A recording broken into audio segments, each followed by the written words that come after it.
Renungan hari ini diambil dari 1 Korintus 8. Jadi ada orang-orang yang berselisih soal makanan.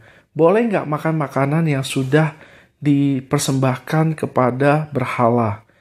Nah, kita harus mengerti bahwa sebetulnya orang itu dibenarkan oleh karena imannya dan bukan karena perbuatannya. Jadi sebetulnya ini bukan masalah. Nah, tetapi ada orang-orang yang agamawi yang menganggap bahwa ini penting, ini nggak penting, ini boleh, ini nggak boleh, ini najis, ini enggak. Jadi yang demikian itu sikap kita bagaimana terhadap mereka? Sederhana saja, yang harus kita utamakan adalah kasih.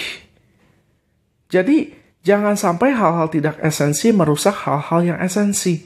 Hal-hal yang tidak esensi itu seperti makanan lebih kudus, hari lebih penting dan sebagainya, tidak lebih penting daripada kasih dan hubungan dengan orang.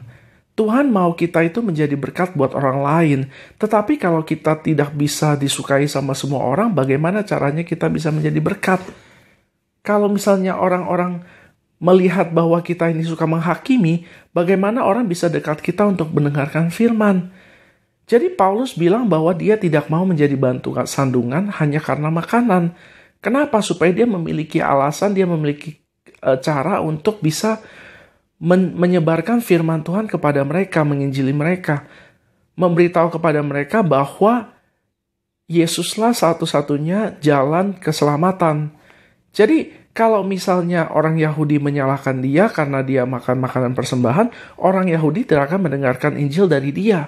Mereka tidak akan menyukai dia. Oleh karena itu dia harus berlaku seperti orang Yahudi. Nah, kita pun sama. Hendaklah kita menjadi pribadi yang baik, yang disukai orang, tetapi bukan kompromi terhadap dosa.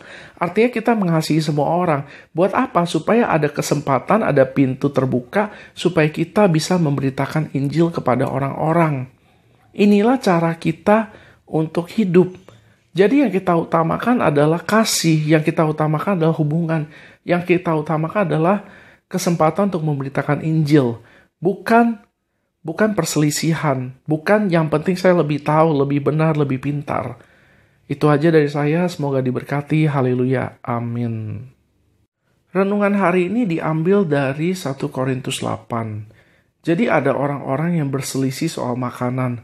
Boleh nggak makan makanan yang sudah